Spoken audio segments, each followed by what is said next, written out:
Distinguished guests, ladies and gentlemen, good morning. Good morning. It's really nice to be here before you. And on behalf of the Central Bank of Kenya, let me join my colleagues in welcoming you to this workshop aimed at developing a strategy to enhance financial inclusion in the COMESA region. The strategy will be underpinned by an enabling regulatory and supervisory framework for microfinance institutions. And I understand that the strategy is based on the proceedings of the microfinance training course for policy and development, which was held in December 2014 in Lusaka. At the outset, let me commend the COMESA Monetary Institute, the African Development Bank, and the Lions Foundation for the work done so far. I would add that courage is good, courage is needed, but vision is essential. And in this, I think you are the visionaries. There's that story of Isaac Newton when somebody asked him, how could you have come up with this brilliant, laws of physics? How could you? And he said, well, I could see far because I stood on the shoulders of giants. So let the generations that come after us say that they saw far because they stood on your shoulders. They actually took your vision and implemented it. And that's why we've moved so far in such a short period. So establishing a financial inclusion ecosystem that does not marginalize people on the basis of income or geographical location has become a policy concern for many countries, including COMESA member countries. Financial inclusion has gained traction over the recent years as a priority area for policymakers and regulators within the financial services sector. The various initiatives that have been undertaken by different stakeholders to enhance access and usage of formal financial services have led to a significant reduction in the global population that is financially excluded. The Global Findex report of 2014, spearheaded by the World Bank, estimates that between 2011 and 2014, the number of adults without a bank account dropped by 20% to 2 billion. The enhanced access is attributed largely to a significant growth in account penetration and innovations in technology, especially mobile money and agency banking. You're obviously aware about the World Bank's objective of universal financial inclusion by 2020. In Kenya, the outcomes of the various initiatives, some of which will be highlighted in this workshop, have been remarkable. Noteworthy progress includes the increase in the bank population from 24% to 67% between 2006 and 2013, as highlighted by the FinAccess survey conducted by the FSD Kenya.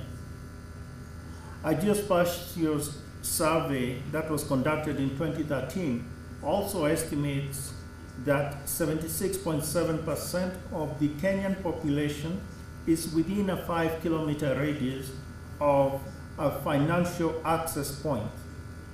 However, despite the noticeable progress in recent years, 25% of the Kenyan population still remains unbanked. And we would insist that with time, and we are at that point in Kenya, the emphasis should shift away from just numbers, but rather to quality of service.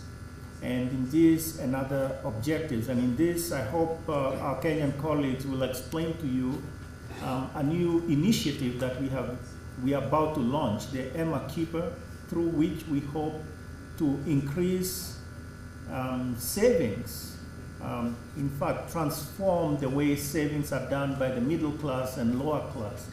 And I'll leave the details to the Kenyan colleagues to explain that to you. The existence of national strategies that promote financial inclusion are critical to enhancing access to a diverse range of financial products to the unbanked in Kenya.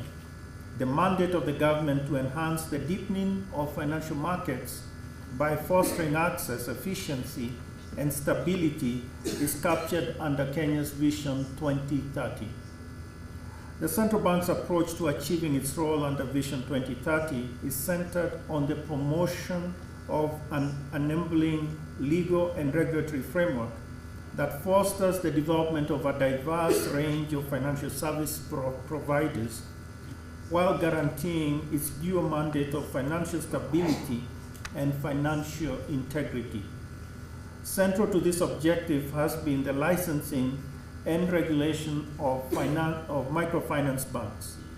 The first microfinance bank in Kenya was licensed in 2009. This paved the way for 11 other microfinance banks which have been licensed to date. The 12 licensed microfinance banks have made a significant contribution to financial inclusion in Kenya. This is evidenced by the number of active deposit and loan accounts as of December 2015, which were 932,000 and 342,000 respectively. In value terms, this represents something like Kenya shillings 40.5 billion in deposits and Kenya shillings 46.9 billion in advances.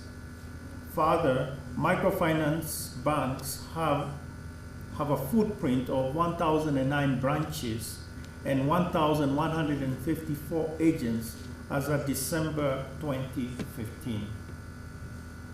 While commendable achievements have been made in the past 6 years, the microfinance sector in Kenya still has considerable opportunities and challenges that institutions need to tackle in order to realize their full potential. Key amongst these challenges include the high cost of credit, inadequate products and services, and weak consumer protection frameworks. Microfinance institutions must be willing to make a difference if the full benefits of microfinance and financial inclusion are to be realized. Microfinance institutions must be prepared to employ innovative delivery channels to reduce their operational costs and thereby enhance their reach and efficiency. An essential element in this process is recognizing the characteristics of the consumers that these institutions serve and tailoring lending mechanisms to meet these situations or their situations. And in this, I have to say, I still do not have a good picture of the customers, meaning the people that are served at microfinance institutions. But it seems to me, roughly, they have an interesting characteristic. To begin with, they're very close to the institutions, the managers and so forth, which in that sense, it's a new meaning to know your customer, because they really know their customer. They know what they get paid in, what products they're moving, what days and all that, but also other things. So we need to, they could be, for instance, a lot of them are women, a lot of them are small enterprises that don't have much in terms of security. So that picture needs to come out. And in so doing, you will then tailor the lending instruments that best fit the customer. Policymakers, on their part, should support the development of appropriate support infrastructure to facilitate the last mile delivery of suitable financial services. Therefore, the development of proportionate risk-based regulations by policymakers is critical to guaranteeing the development of a dynamic, robust, and sustainable microfinance framework for our country. The starting point towards this collaborative structure is a consultative process to developing a forward-looking framework for regulation and supervision of microfinance institutions. developing laws and regulations that facilitate financial inclusion, and the involvement of diverse institutions in the microfinance sector will go a long way to enhance provision of diversified microfinance services in a sustainable basis for the economically active poor and low-income households. Ladies and gentlemen, my task this morning is to challenge you.